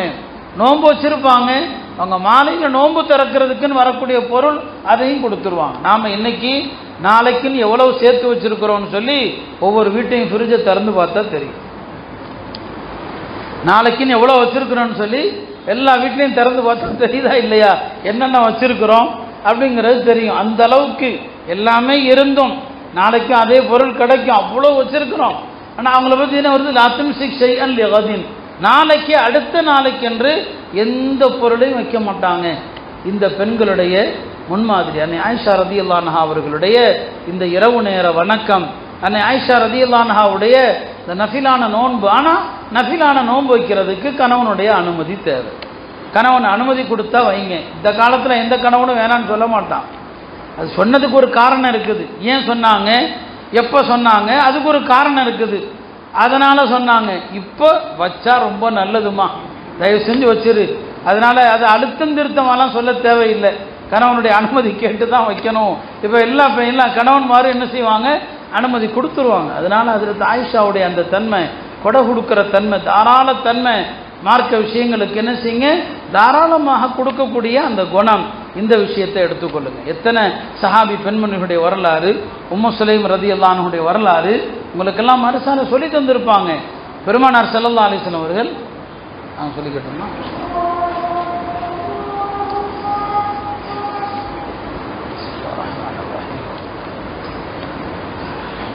அருமையானவர்களே, உம்மு சுலைம் ரலியல்லாஹு அன்ஹா எல்லா காலத்திற்கும் ஒரு அழகான முன்மாதிரியான பெண்மணி. நபி ஸல்லல்லாஹு அலைஹி வஸல்லம் அவர்கள் ஹிஜ்ரத் செய்து மதீனா வந்ததுமே தன்னுடைய அருமை மகன் ஹஜ்ரத் அனஸ் அவர்களை அழைத்து கொண்டு வந்து, யா ரசூலல்லாஹ், இவனுக்காக துஆ செய்யுங்கள். பெருமானார் ஸல்லல்லாஹு அலைஹி வஸல்லம் அவர்கள் 3 துஆ செஞ்சாங்க. அல்லாஹும்ம அக்ஸிர் வலதஹு வ மாலஹு வ அத்கில்ஹுல் ஜன்னah, அல்லாஹ் இவருக்கு நிறைய குழந்தைகளை கொடு, நிறைய செல்வத்தை கொடு, இவரை சொர்க்கத்தில் அனுப்புன்னு துஆ செஞ்சாங்க. ஹஜ்ரத் அனஸ் ரலியல்லாஹு அன்ஹு சொல்லுவாங்க, ரஅய்து இஸ்னத்தைன் வ அர்ஜு சாலிஸா, 2 விஷயத்தை நான் உலகத்தில் பார்த்துட்டேன். அல்லாஹ் எனக்கு நிறைய அவுலாதுகள், பேரன் பேத்திகளை கொடுத்துட்டான், நிறைய செல்வத்தை அல்லாஹ் எனக்கு கொடுத்துருக்கிறான், சொர்க்கத்தை கொடுன்னு பெருமானார் துஆ செஞ்சாங்க. அதை நான் ஆதரவு வைக்கிறேன்னு சொன்னாங்க. உம்மு சுலைம் ரலியல்லாஹு அன்ஹா அந்த பையனை நீங்கள் உங்களுடைய ஹிதமத்துக்காக வைத்து கொள்ளுங்கள்னு சொன்னாங்க. உம்மு சுலைம் அவர்கள் எவ்வளோ ஒரு முன்மாதிரி பெண்மணி. அவருடைய முதல் கணவர் மாலிக், அவர் இஸ்லாத்தை ஏற்கல, எங்கேயோ பயணத்தில் போன இடத்துல அவருடைய முன்னாள் அடிமைகள் அவரை கொலை செஞ்சுட்டாங்க, கணவர் இல்லாமல் இருக்கிறாங்க. அவங்க அந்த நேரம் ஹிஜ்ரத்தினுடைய ஆரம்ப நேரம், அந்த நேரத்தில் சட்டங்கள் வரல, அதாவது முஸ்லீமைத்தான் கல்யாணம் பண்ணணும் அப்படிங்கிற சட்டங்கள் வரல. அந்த நேரத்தில் அவங்கள அபூ தல்ஹா பெண் கேட்டு அனுப்புகிறாங்க. அபூ தல்ஹா மதீனாவில் செல்வாக்கு மிக்கவர். உம்மு சுலைம் இடத்துல நான் உங்களை கல்யாணம் பண்ண விரும்புகிறேன்னு சொல்லி பாருங்க. அப்போ சட்டம் இல்லை. அவங்க நினச்சிருந்தா அவரை கல்யாணம் பண்ணலாம், காஃபிரா இருக்கவே பண்ணலாம். அவர் காஃபிரா இருக்கிறார், இஸ்லாத்துக்கு வரல, கல்யாணத்துக்கு என்னங்க தூது அனுப்புகிறார், உங்களை நிக்காஹ் பண்ண விரும்புகிறேன்னு சொல்லி. ஆனால் உம்மு சுலைம் என்ன சொன்னாங்க, மா மிஸ்லுக யுரத் யா அபா தல்ஹா, அபூ தல்ஹாவே உங்களை போல ஒரு ஆள் பெண் கேட்டு வந்தால் நிச்சயமாக அந்த கோரிக்கை நிராகரிக்கக்கூடாது. ஆனால் நான் முஸ்லீமான பெண்ணாக இருக்கிறேன், நீங்கள் காஃபிரா இருக்கிறீங்க, உங்களை நான் நிக்கா செய்ய விரும்பல, நீங்கள் இஸ்லாத்துக்கு வாங்க, எனக்கு நீங்கள் மஹரே தர வேண்டாம், இஸ்லாமே மஹர், உங்களை கல்யாணம் பண்ணிக்கிறேன்னு சொன்னான். அவர் முஸ்லீமானார். ஒக்கான சதாக்கு பைனஹுமா அல் இஸ்லாம், ரெண்டு பேருக்கும் இடையில இஸ்லாம் தான் மஹரா இருந்துச்சு. இப்படி இருக்கிற இந்த பெண்ணுடைய வாழ்க்கை என்ன, இன்றைக்கு சமூகத்தில் நடக்கிற சம்பவங்களை நம்ம பார்க்குறோம். ஆனால் ஒரு வருத்தத்திற்குரிய விஷயம், சமூகத்தில் சில சம்பவங்கள் நடக்குது. இந்த சம்பவங்களை சமூக அணுகிற முறை இருக்கு பாருங்க, அது அந்த ஆளுக செய்யக்கூடிய தவறை விட மோசமானது.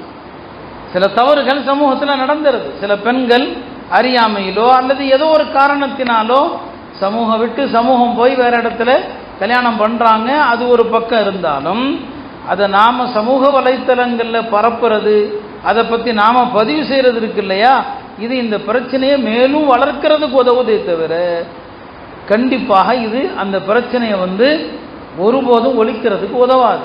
இப்போ உம்மு சுலைமுடைய வாழ்க்கை பாருங்கள், எவ்வளவு கணவன் இல்லை, ஆதரவற்ற நிலை, யார் வந்தால் என்னன்னு கல்யாணம் பண்ணல. அந்த இடத்துலையும் தன்னுடைய ஈமானையும் தன்னுடைய மார்க்கப்பற்றையும் ஹஜ்ரத் உம்மு சுலைம் ரலியல்லாஹு அன்ஹா வெளிப்படுத்துகிறாங்க. நம்முடைய அருமை தாய்மார்கள் அத்தகைய உம்மு சுலைமை போன்ற பெண்களாக என்ன செய்யணும் வேண்டும். அந்த காலத்தினுடைய இந்த பெண்கள் தான். முஆதா என்று ஒரு பெண்மணி இருந்தாங்க, அன்னை ஆயிஷா ரலியல்லாஹு அன்ஹுடைய மாணவி அவங்க முஆதா அவர்கள். அந்த பெண்ணு 24 மணி நேரமுமே வணக்கம்தான். காலையில் என்ன செய்வாங்க, இன்னைக்கு நான் பகலில் மூத்தா போனாலும் போயிடுவேன், அதனால் பகலில் நோன்பு வைக்கிறது, பகலெல்லாம் வணக்கத்தில் இருப்பாங்க. சாயங்காலம் ஆகும், சாயங்காலம் சொல்லுவாங்க ராத்திரி மூத்தா போனாலும் போயிடுவேன், எனவே ராத்திரி மறுபடியும் வணக்கம். இப்படியே அந்த அம்மா பகல் வந்தால் பகலில் மூத்து வந்துடும், இரவு வந்தால் இரவில் மூத்து வந்து விடும் என்று 24 மணி நேரமும் வணக்கம்தான்.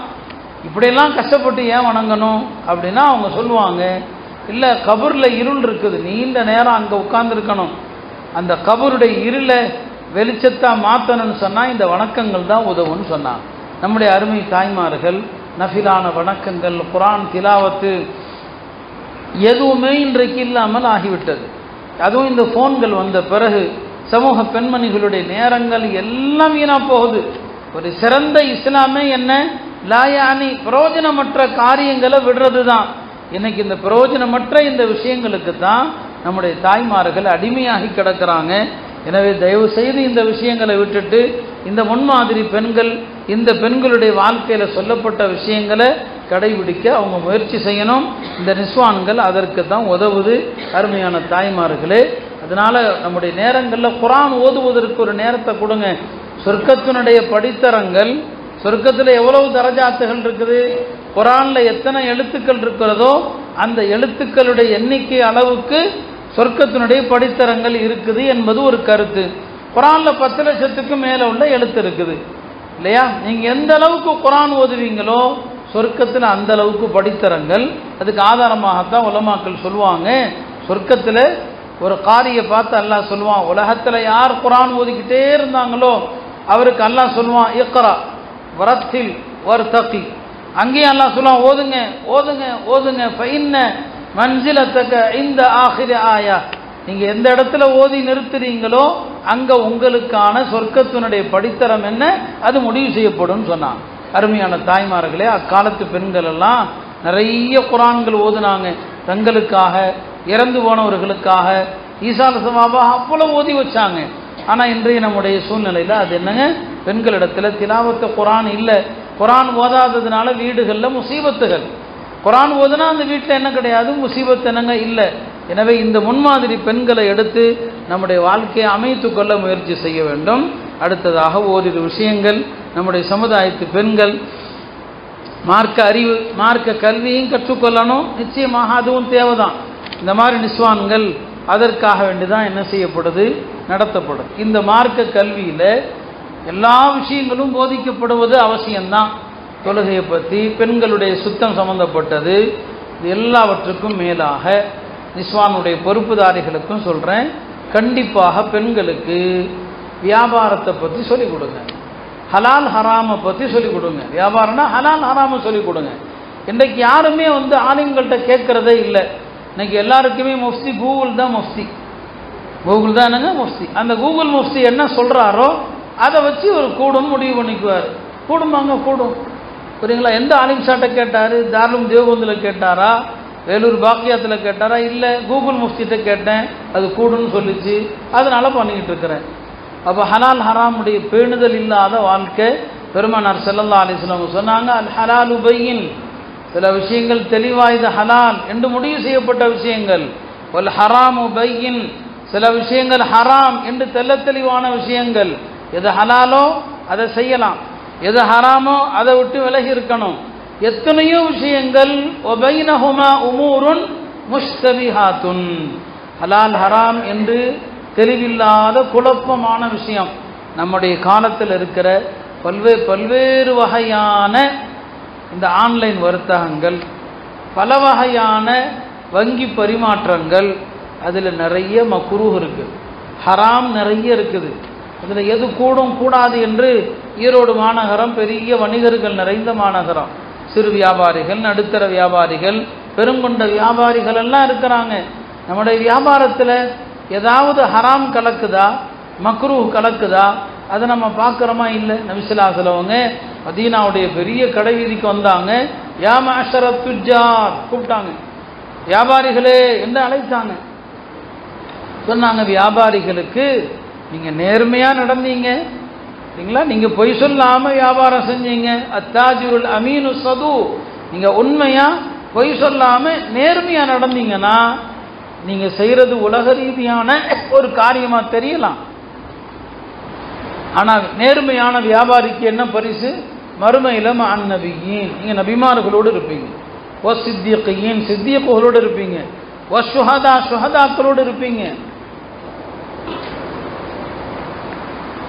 அப்போ இந்த விஷயத்தில் என்னங்க, நேர்மையாக நடந்தால் அவர்களுக்கான பரிசு என்னன்னு சொன்னாங்க. இன்றைக்கு ஹலால் ஹராமுடைய விஷயங்களில் பேணுதலற்ற பல்வேறு வகையான பேணுதலே இல்லாத விஷயங்கள், தவறான வழியில் பொருளீட்டுகிற பல வகையான விஷயங்கள், அதில் தாய்மார்களும் என்ன செய்கிறதுன்னு சொன்னால், யூடியூப்பில் எதையாவது போடுறது, ஒரு சமையலை போடுறது, ஒரு பொருளை தயாரிக்கிறது எப்படின்னு போடுறது, அதில் சம்பாதிக்கிறது, இதெல்லாம் தூய்மையான ஹலாலில் வராது. ஹலால்லையும் கூட அனுமதிக்கப்பட்டதுலையும் கூட தையிப் தூய்மையாக அனுமதிக்கப்பட்டதும் இருக்குது, அனுமதிக்கப்பட்டதில் ஹபீஸ் அருவருக்கத்தக்கதும் இருக்குது. நல்லா விளங்கிக்கிங்க. அனுமதிக்கப்பட்டதை கூட எல்லாமே தூய்மை கிடையாது, பியூர் கிடையாது. சில காரியங்கள் அனுமதி இருக்கும், ஆனால் ஹபீஸாக இருக்கும். அதை மார்க்க அந்த வருமானத்தை விரும்பாது. இந்த வருமானத்தை மார்க்க விரும்புறதில்ல. அந்த மாதிரியான எத்தனையோ வருமானங்கள் இன்னைக்கு இருக்குது. ஹனஃபி மதுஹபில் இந்த ஹபீஸ் அருவருக்கத்தக்கது என்பது எதனால எல்லாம் வரலாம் அப்படிங்கிறத 3 வகையாக பிரிப்பாங்க. இன்னைக்கு வருமானங்களுடைய பல வகைகளை பார்த்தா சிலது அறவே கூடாது, சிலது மக்ரூ, சிலது ஹபீஸ் அருவருக்கத்தக்க வருமானங்கள். ஒரு உதாரணம் சொல்கிறேனே, ஒரு மனுஷன் எந்த வேலை செய்கிறானோ அந்த வேலைக்கு கிடைக்கிற கூலி அவனுக்கு கூடும். பெருமானார் காலத்தில் அரபுகள் என்ன செய்வாங்க, ஹிஜாமா. இப்போ ஹிஜாமா நிறைய நீங்கள் பார்க்குறீங்க. அரபுகள் ஒரு குறிப்பிட்ட காலத்துக்கு ஒரு முறை அவங்க ரத்தத்தை வெளியேற்றுவாங்க. இந்த ஹிஜாமா ஒரு தொழில். இந்த ஹிஜாமா செய்கிறவர்களுக்கு கூலி கொடுப்பாங்க. பாருங்கள், ஹிஜாமாங்கிறது ஒரு அனுமதிக்கப்பட்ட தொழில், அதுக்கு கூலி வாங்குறார். இது கூடும் தானே?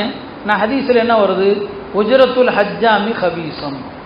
இந்த ரத்தத்தை வெளியேற்றுற தொழில் செய்கிறார் இல்லையா, அவர் வாங்குற கூலி அசிங்கமானது. ஏங்க அசிங்கம்? அந்த தொழில் நஜிசோடையே இருக்கிற தொழில். ரத்தம் என்னங்க? அசுத்தம். ரத்தம் அசுத்தம். அவர் எந்நேரமும் அசுத்தத்து கூடவே உட்கார்ந்துருக்கிறார்ல, இது நல்ல தொழில் இல்லை, வேற தொழிலை பாரு. இதுல வரக்கூடிய வருமானம் தூய்மையானதல்ல.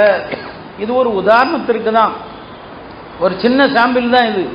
இன்னைக்கு நம்மள்கிட்ட இருக்கக்கூடிய இந்த மாதிரியான ஹபீஸான அருவருக்கத்தக்க வியாபாரங்கள் ஏராளமாக இருக்குது. பெண்கள் நிறைய வீட்டில் இருந்து வியாபாரம் செய்கிறோன்ட்டு எந்த விதமான சட்டங்கள் அடிப்படைகள் தெரியாமல் வீட்டில் உட்காந்து, ஏன்னா பல கேள்விகள் வருது, இதை நாங்கள் செய்யலாமான்னு சொல்லி.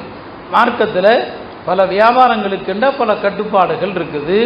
வீட்டில் உட்காந்து ஆர்டர் பண்ணி வியாபாரம் செய்கிறாங்கன்னா ஷரியத்தில் ஒரு பொருளை நீங்கள் வாங்குறீங்கன்னு சொன்னால் உங்கள் கைக்கு அந்த பொருள் வந்த பிறகு தான் நீங்கள் அடுத்த ஆளுக்கு விற்கலாம்.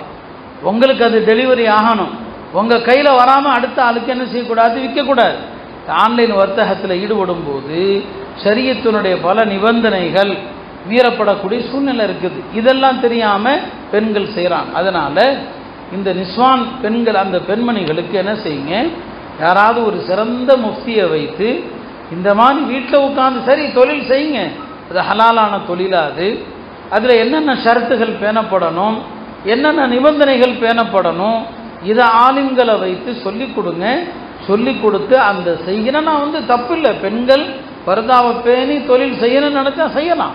சஹாபி பெண்மணிகளும் செஞ்சாங்க. இன்னைக்கு சில விஷயங்களை நம்ம ஓப்பனாக சொல்ல முடியாது. பெண்கள் கூடுங்கிற ஒரு வார்த்தை எடுத்துக்கொண்டு எல்லா விதிமுறைகள் கட்டுப்பாடுகளையும் மீறிடுவாங்க. இப்போ அதனால் நிஸ்வானுடைய பாடத்திட்டம் என்பது சற்று விரிவாக இருக்கணும். நான் எல்லா இடத்துலையும் அதான் சொல்கிறது, பெண்களுடைய நிஸ்வானில் ஃபிக்ஹுடைய பாடங்களை விரிவாக நடத்துங்க, நல்ல தெளிவாக நடத்துங்க. வெறுமனே தஹாரத்து தொழுகை இந்த மசாயிலோடு நிறுத்தாதீங்க. ஹலால் ஹராமை சொல்லிக் கொடுங்க. பெண்கள் ஒரு சில விஷயங்களில் மார்க்கத்தை உறுதியாக புரிஞ்சு எடுத்துக்கிட்டாங்கன்னா ஆண்கள்கிட்ட அவங்க அழுத்தமாக சொல்லுவாங்க. பெண்கள்கிட்ட பேணுதல் வந்துருச்சுன்னா அங்கே சொல்லுவாங்க, எங்களுக்கு ஹராமான உணவை வீட்டுக்குள் கொண்டு வந்துடாதீங்கன்னு சொல்லி.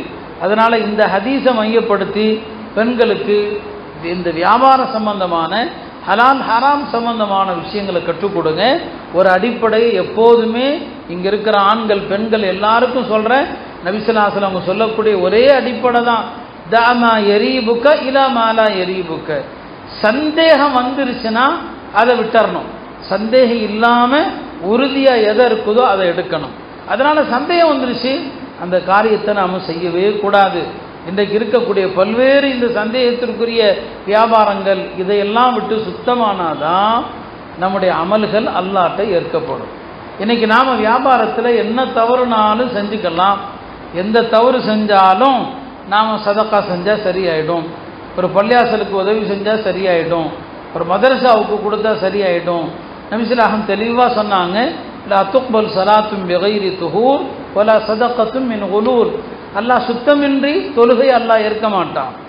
ஹராமான காசில் செய்யப்பட்ட தர்மத்தையும் அல்லாஹ் ஏற்க மாட்டான். தொழுகைக்கு எப்படி சுத்தம் தேவையோ தர்மத்திற்கும் சுத்தம் தேவை. தர்மத்திற்கு சுத்தம் என்ன, கொடுப்பவருடைய உள்ளமும் சுத்தமாக இருக்கணும், கொடுக்கிற செல்வமும் சுத்தமாக இருக்கணும். ஒரு முறை நபி ஸல்லல்லாஹு அலைஹி வஸல்லம் மக்ரிப் தொழுகைக்கு வேகமாக வர்றாங்க. பெருமானாரோட அபூ ராஃபிங்கிற சஹாபியும் வர்றாங்க. ஜன்னத்துல் பக்கியா கடக்கும்போது நபி ஸல்லல்லாஹு அலைஹி வஸல்லம் திடீரென்று திரும்பி உஃபில்லக்கங்கிறான், உனக்கு நாசம் உனக்கு நாசம் அப்படிங்கிறாங்க. கூட அபூ ராஃபி பயந்துறான், யார சொல்லலாம் என்ன பார்த்து சொல்றீங்களா நாசம் நாசம்னு சொல்லி. இல்லைப்பா உன்னை பார்த்து நான் சொல்லலை. உடனே அவன் கேட்குறாங்க, யார சொல்லலாம் ஏதாவது நடந்துச்சா, ஏன் கோபத்தில் திடீர்னு நாசம் நாசங்கிறீங்க. சொன்னாங்க, ஒரு கபரை காட்டி, இதோ இந்த கபரில் இருக்கிறாரு, இவரை நான் ஜக்காத்து வசூலிப்பதற்காக அனுப்பியிருந்தேன், என்ற எல்லா பொருளையும் கொண்டு வந்து சேர்க்காம ஒரு போர்வை எடுத்துக்கிட்டாரு, அந்த போர்வை அவருடைய கபரில் நெருப்பாக எரிந்து கொண்டிருக்கிறதுன்னு சொன்னாங்க. பாருங்க, இந்த ஒரு போர்வை நீங்கள் பொருளாதார விஷயத்தில் ஒரு திர்ஹமோ 1,00,000 திர்ஹமோ புரியுங்களா, கலந்துட்டா நஜிஸு கலந்துருச்சு, அவ்வளோதான், நஜிஸு கலந்து விட்டது. அந்த செல்வத்தை கொண்டு நீங்கள் என்ன செஞ்சாலும் ஏற்றுக்கொள்ளப்படாது. மதீனாவுடைய பஸ்ராவுடைய ஒரு கவர்னராக இருந்தார் அப்துல்லாஹ் இப்னு ஆமிர். அவர் நோய்வாய்ப்பட்ட நேரத்தில் எல்லாரும் அவரை போய் பார்த்தாங்க. பார்த்தவங்கெல்லாம் சொன்னாங்க, அந்த நேரத்தில் அவர் அரஃபால ஹாஜிகள் தண்ணிக்கு கஷ்டப்படக்கூடாதுன்னு சொல்லி ஆங்காங்கே தண்ணீர் தொட்டிகளை எல்லாம் கட்டி வச்சிருந்தார். ஹாஜிகள் எங்கே போனாலும் தண்ணி இருக்கிற மாதிரி வந்தவங்க சொன்னாங்க, நீங்க நிறைய ஹாஜிகளுக்கு சதக்கா பண்ணிருக்கீங்க, உங்களுக்கு வாழ்த்துக்கள், உங்களுக்கு சுப செய்தி எல்லாம் பாராட்டுறாங்க. கடைசியா அவங்கள சந்திக்கிறதுக்கு இப்னு உமர் வந்தாங்க. அப்துல்லாஹ் இப்னு உமர் ஒரு மிகச்சிறந்த சஹாபி வந்தாங்க. இப்போ வந்த இடத்துல சொன்னாங்க, எப்பா எல்லாரும் ஒன்றை ஏமாத்துறாங்க சரிங்களா, லஸ்து பி அகசிஹிம் லக்க, நான் உன்னை ஏமாற்ற மாட்டேன். எல்லாரும் உன்னை பாராட்டுறாங்க, நானும் உன்னை பாராட்டினா நான் உனக்கு துரோகம் செஞ்சவன். சொன்னாங்க, நீ அரஃபால ஹாஜிகளுக்கு தண்ணீர் தொட்டி எல்லாம் செஞ்சு கொடுத்தது சரிதான், ஆனால் அதெல்லாம் நீ ஹலாலான காசில் செஞ்சதா ஹராமான காசில் செஞ்சதா? நீ பஸ்ரால கவர்னராக இருக்கிற நேரத்தில் பைத்துல் மாலுடைய நிதியை நீ சரியாக கையாளல, அதில் நீ தவறுகள் செஞ்சிருக்கிற. நீ தவறான பொருளை செஞ்ச சதக்காவா இருந்தா அந்த தர்மம் ஏற்கப்படாது.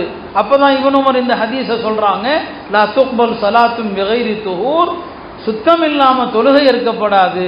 வலா சதகத்தும் மின் குலூல், நீர் ஹராமான பொருளில் செஞ்ச தர்மத்தையும் அல்லாஹ் ஏற்றுக்க மாட்டான். நீ ஹாஜிகளுக்கு என்ன வேணாலும் செஞ்சுக்க, அந்த செஞ்ச பணம் சுத்தமான பணமா? ஒருத்தர் ஹராமான காசுல ஹஜ்ஜுக்கு போறாரு. அந்த காலத்துல ஒரு கவிஞர் அழகா சொன்னாரு, ஹராமான காசுல யார் ஹஜ்ஜுக்கு போறானோ அவனை பத்தி சொன்னாரு, ஹஜஜ்த பிமாலில் லஸ்த தம்லிகுஹு, உனக்கு சொந்தம் இல்லாத காசுல நீ ஹஜ்ஜுக்கு போயிருக்கிறாய். உனக்கு ஹராமான காசு உனக்கு சொந்தம் இல்லை, நீ அதுல ஹஜ்ஜுக்கு போயிருக்கிறாய். மா ஹஜஜ்த, நீ ஹஜ்ஜு செய்யல. வஹஜ்ஜத்தில் பஈரு, நீ போன ஒட்டகம் தான் ஹஜ்ஜு செஞ்சிருக்கு. நீ எந்த ஒட்டகத்தில் போனாயோ அந்த ஒட்டகம் தான் ஹஜ்ஜு செஞ்சிருக்கு, நீ ஹஜ்ஜு செய்யலை. எனவே அருமையானவர்களே, மார்க்கத்தில் ஹராம் ஹலால் ரொம்ப முக்கியம். நம்முடைய தொழுகை இந்த சோத்தை தாண்டி மேலே போகணும்னா, நம்முடைய துவாக்கள் மேலே உயரணும்னா, நம்முடைய வயிற்றுக்குள் போகிற உணவு தூய்மையாக இருக்கணும், நம்முடைய வருமானங்கள் தூய்மையாக இருக்கணும். அதில் கலப்படம் வந்துருச்சுன்னு சொன்னால் நம்ம எவ்வளோ பெரிய தியாகங்கள் வணக்கங்கள் செஞ்சாலும் அது வீணாயிடும். அருமை தாய்மார்களுக்கு இந்த ஹலால் ஹராமுடைய சட்டம் வேண்டும். கணவன் வீட்டுக்குள் கொண்டு வருகிற ஒவ்வொரு பைசாவும் சுத்தமானது என்று என்னங்க உறுதியாக இருக்கணும். அதனால பெண்களுக்கு அந்த விஷயங்களும் ரொம்ப தேவை. அருமையான தாய்மார்களே, எனவே அல்லாஹ்வை அஞ்சி நடந்து கொள்ளுங்க. பர்தாவுடைய விஷயத்தில், கற்பொழுக்கத்தினுடைய விஷயத்தில், கணவனுடைய கடமைகளுடைய விஷயத்தில், வழிபாடுகள் விஷயத்தில், ஹராம் ஹலாலுடைய விஷயத்தில் அல்லாஹ்வை பயந்து நடந்து கொள்ளுங்கள். நீங்கள் கற்ற கல்வி இந்த விஷயங்களுக்கெல்லாம் உங்களுக்கு உதவுமையானால் அது நிச்சயமாக பயனுள்ள கல்வி. எந்த கல்வி வாழ்க்கையில் வரலையோ அது பயனற்ற கல்வி. பெருமானார் ஸல்லல்லாஹு அலைஹி வஸல்லம் அவர்கள் பயனற்ற கல்வியிலிருந்து பாதுகாப்பு தேடினார். எல்லாம் வல்ல அல்லாஹ் இங்கே பட்டம் வாங்குகிற இந்த மாணவிகள் தாம் அறிந்த விஷயங்களோடு நில்லாமல் இன்னும் நிறைய விஷயங்கள் மார்க்க அறிஞர்கள் மூலமாக தெரிந்து வாழ்க்கையில் அடுத்து அவங்க நல்ல ஜோடிகள் எல்லாம் அவங்களுக்கு அமைக்கிற நேரத்தில் தம்முடைய கணவனையும் மார்க்கப்பட்டுள்ளவனாக மாற்றுவதில் பெண்களுக்கு பெரிய பங்கு இருக்கிறது. இல்லாமல் அல்லாஹ் இந்த மாணவிகளை நல்லொழுக்கம் உள்ள சாலிஹான மாணவிகளாக ஆக்கியல்வானாக. இவர்களை கொண்டு சமுதாயத்திற்கு பெரிய சேவைகளை அல்லாஹ் வாங்குவானாக. நல்ல சாலிஹான சந்ததிகளை அல்லாஹ் இவர்களுக்கு தந்தல்வானாக. ஆஹிரு தாவானா அனில் ஹம்துலில்லாஹி ரப்பில் ஆலமீன். அஸ்ஸலாமு அலைக்கும் வரஹ்மத்துல்லாஹி.